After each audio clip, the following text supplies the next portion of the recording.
Hello, Cancer, Sun, Moon, Rising, and Venus signs. Kamusta kayo? Sana po ay nasa mabuti kayong kalagayan.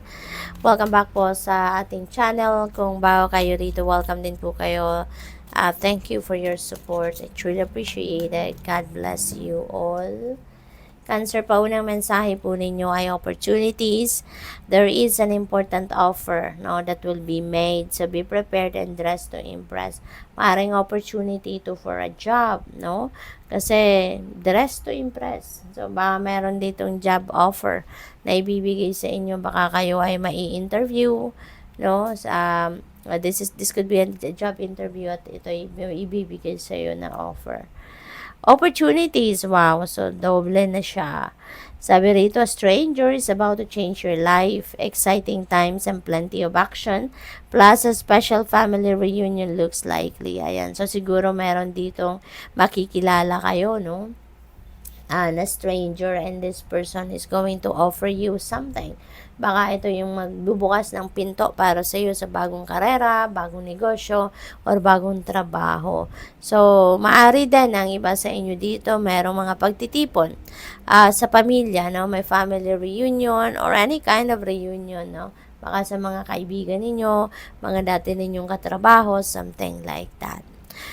We have reflection. Ayan. So, friendships in your life may come to an end. Others could blossom and become stronger. So, siguro meron ditong mga pagmumuni-munit, pagninilay-nilay na gagawin ng iba sa inyo rito. And maybe meron kayong re-evaluation, no, of your friendly relationships. At maaring sa ngayon merong sitwasyon na baka madidiscover din ninyo na ang isang kaibigan ay hindi niya deserve, no, na maging kaibigan mo. Maaring merong hindi magandang ginawa ito sa iyo. Kaya siguro ngayon mapag-iisip-isip mo na you're just wasting your time and energy with that person. Kaya maaaring meron kayong mga tatanggalin sa buhay ninyo ng mga tinuring ninyong kaibigan, ano?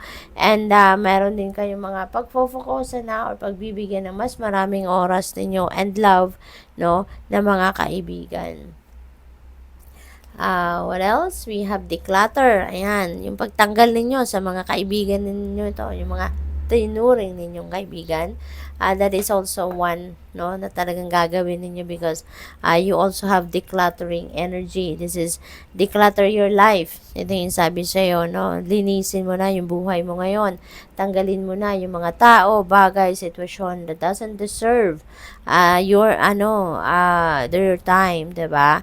So, let go of correspondence, objects, and people you no longer want.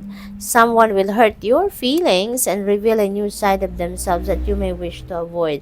Ayan na nga. So, talagang mayroon dito sigurong kaibigan kayo na will frustrate you talaga sa ngayon and will disappoint you kasi maaaring ito talaga ay masasaktan ka emotionally ng taong ito. Kaya definitely, no, baka tatanggalin mo na ang mga taong ito sa buhay ninyo. Hindi lang mga bagay, hindi lang mga sitwasyon, ano, but yung tao mismo, yung tinuturing ninyong kaibigan mismo, siguro ito yung pinaka-uunahin ninyong i-avoid na, tanggalin na, putulin na yung inyong connection with those people.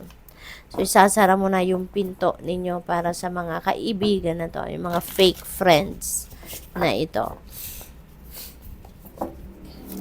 We have justice. Ayan. So, kung ano yung para sa'yo, yun ang marireceive ninyo, no? Justice will be served sa inyo kung ano yung deserve ninyo, ano yung para sa'yo, that is what exactly you are receiving or you're getting. So, balance will be back in your life as well, no? Kaya napakaganda rin ito na mensaheng ito para sa'yo kasi magiging maayos na din ang lahat-lahat para sa'yo. We have 4 of Cups. Ayan. So, mayroong boredom na nararamdaman ng iba sa inyo rito.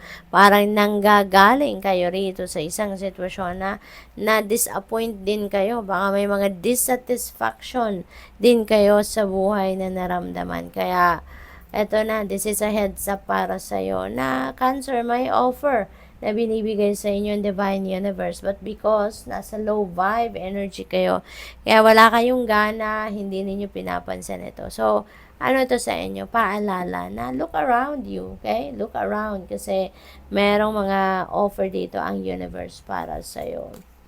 We have Knight of Cups. There is an offer of love dito for some of you. Baka merong, kung single pa kayo, baka merong manliligaw sa inyo. Kung meron na kayong jowa ngayon, baka makareceive na din kayo ng proposal, yung ganun. So, definitely, there is, kumbaga, love is in the air, no? For some of you rito, Cancer. Kaya, good luck sa iyo dyan. Tower energy, there is releasing, no? Nagagawin talaga kayo. There is, pero yung pag-release na to, hindi ninyo ito ginusto, no? Yung mga bagay na to na i-let go ninyo. This is the divine universe na parang pupuwersahin kayo ngayon na i-let go mo mga bagay na yan or mga tao na yan or sitwasyon na yan because it's no longer the time para maging parte ka ng mga bagay na yon or maging parte pa yon ng buhay ninyo. Kaya kailangan mo nang i-let go. No? Parang this is also the divine universe, no? Helping you declutter your life. Kung ano na yung hindi na dapat sa buhay ninyo, tatanggalin na yon. It may just overwhelm you sa ngayon kasi hindi mo to plinano, hindi mo to idea, no? Kaya maaring ma-overwhelm ka, maaring magulat ka, but, at the end of the day, you will realize, you will see, no, na, ay nako, sana pala noong ko pa to nalaman, noong ko pa to ginawa, diba? Yung ganon. We have Five of Swords. Ayan. So, there is conflict. Definitely, no? This is related to that person. Related yan dyan sa inyong kaibigan. Maring dito ninyo madidiscover na fake pala talaga siya. Maring doble kara yung taong ito. At ngayon, baka nagkaroon kayo ng diskusyon, nagkaroon kayo ng disagreement at dito na lumabas yung tunay niyang kulay, no? Kaya, ano na kayo, Cancer? Kung hindi pa to nangyayari, no? Maging handa kayo, no? Maging handa kayo para sa kaganapang ganito. What else? We have the moon. Ayan. So, follow your intuition. Lagi ninyong papakinggan ang inyong intuition because that will always lead you to the right direction, to the right decision.